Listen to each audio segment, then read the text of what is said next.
حضرت علی نے فرمایا تھا حضرت فاطمہ کو دفن کرنے کے بعد لِكُلِّ اجْتِمَاعٍ مِّن خَلِيلَيْنِ فُرْقَةٌ وَكُلَّ الَّذِي قَبْلَ الْمَمَاتِ قَلِيلٌ۔ آج فاطمہ کو دفن کرنے کے بعد مجھ پر یہ بات کھل گئی ہے، کوئی کسی کا ساتھ نہیں دے سکتا، کوئی سدا سلامت نہیں رہ سکتے۔ ایسی حسین جوڑی بھی آج بکھر گئی، ایسا حسین جوڑا کوئی دنیا میں کہاں سے لائے گا، ایسا جمال کوئی کہاں سے لائے گا، ایسی جوڑی کوئی کہاں سے لائے گا۔ علی و فاطمہ کی جوڑی کوئی دکھائے تو صحیح، کوئی نبیوں کے بعد کوئی ایسی جوڑی بنی ہو، لیکن آج یہ جوڑی ٹوٹ گئی۔ 24 سال کی عمر میں فاطمہ جدائی دے گئی، 24 برس کی عمر میں جدائی دے کے جا رہی۔ ہاں لیکن بھائی ان کا تو مرنا بھی زندگی تھا۔ پانی کے لیے اپنی خادمہ سے فرمایا میرے غسل کا پانی رکھو، خادمہ نے پانی رکھا، خود غسل فرمایا، پھر اس کے بعد چارپائی کو درمیان میں رکھوایا اور کپڑے پہنے اور فرمایا علی اس وقت کہیں باہر نکلے تھے، فرمایا اب میں مر رہی ہوں، میرا غسل ہو چکا ہے، مجھے دوبارہ غسل نہ دینا، یہی میرا غسل ہے اور علی کو بتا دینا، اور وہ گئی۔ ہاں آپ نے کہا تھا حضرت فاطمہ سے میں جا رہا ہوں، وہ رونے لگی، پھر آپ نے پھر کان میں کہا نہیں نہیں تو غم نہ کر، سب سے پہلے تو ہی مجھ سے آ کے ملے گی۔ پھر وہ ہنسنے لگی، حضرت عائشہ رضی اللہ عنہا دیکھ رہی تھی، پہلے روئی پھر ہنسی، تو کہا یہ کیا بات ہوئی؟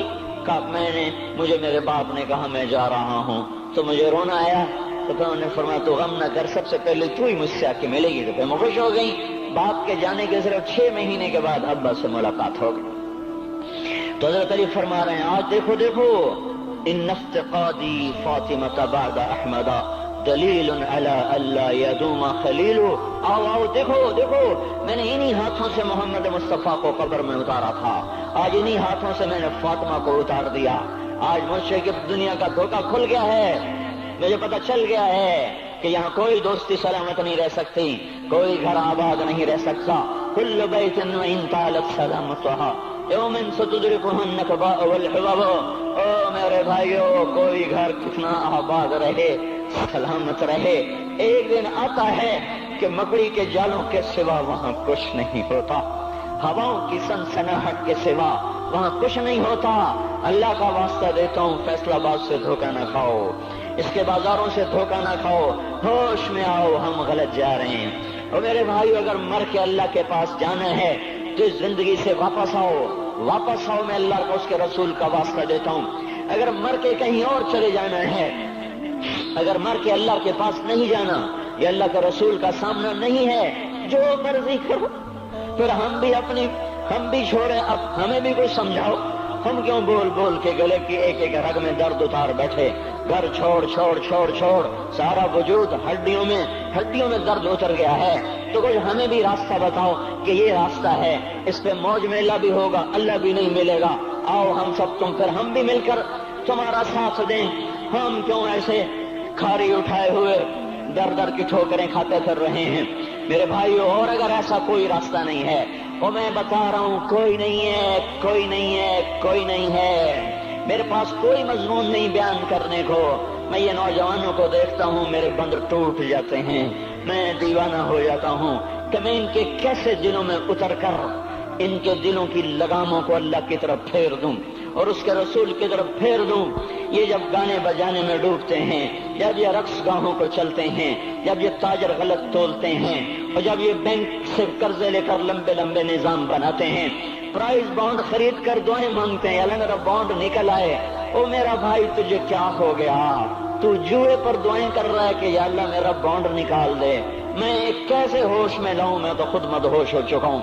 میں تو صدمے جیسے آدمی کو پاگل کر دیتے ہیں، دیوانہ کر دیتے ہیں۔ وہ دیوانگی کی کیفیت ہے کہ کوئی سنتا ہی نہیں، کوئی مانتا ہی نہیں، 4 دن کے تھوڑی دیر کے لیے ہائے ہائے کرتے ہیں، پھر وہی ڈگر، وہی راہیں، وہی غفلت، وہی صبحیں، وہی شامیں۔ کہاں سے کوئی آئے گا؟ کون سی آواز آئے گی؟ کوئی قیامت کے کڑکا کو سننا چاہتے ہو؟ کیا آسمان کے دھماکے سن کے توبہ کرنا چاہتے ہو؟ کیا آسمان کی بجلیوں کو کونجتا دیکھ کر پھر توبہ کرو گے؟ یا زمین کے کلیجے کو پھٹتا دیکھ کر پھر توبہ کرو گے؟ یا سمندر کی بفری موجوں کو چڑھتا دیکھ کر پھر توبہ کرو گے؟ یا ہواؤں کے جھکڑ بگولوں کو دیکھ کر پھر توبہ کرو گے؟ نہیں نہیں، پھر توبہ کا وقت نکل جاتا ہے، ابھی وقت ہے، ابھی ہم لوٹ آئیں، آ جائیں۔ قبروں کی وہ سیدگی یاد کرو، قبروں کے اندھیرے یاد کرو۔ اور میں آپ کو سنا رہا تھا، اس قبر نے مجھے روک لیا، اس کی ایک ایک مٹی کے ذرے نے مجھے کہا کچھ ادھر پڑھ دو، یہاں کوئی نہیں آیا۔ ہاں کوئی نہیں آیا کرتا، کوئی نہیں آیا کرتا، یہاں علی فاطمہ جدا ہو گئے، باقی کون ہمیشہ رہ سکتا ہے؟ اور جب جدائیاں ہوتی ہیں پھر کیا ہوتا ہے؟ كأن لم تكن بيني وبينك خلة ولا حسن ود مرة في التبادل۔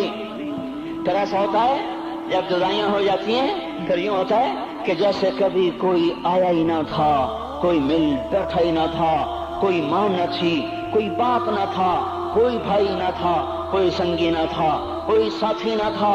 اس طرح انسان بھلا دیتا ہے اپنے جھمیلوں میں گم ہو کر، ہنسی مذاق میں گم ہو کر۔ میں اس قبر میں کھڑا پڑھتا جا رہا ہوں، پڑھتا جا رہا ہوں، پڑھتا جا رہا ہوں۔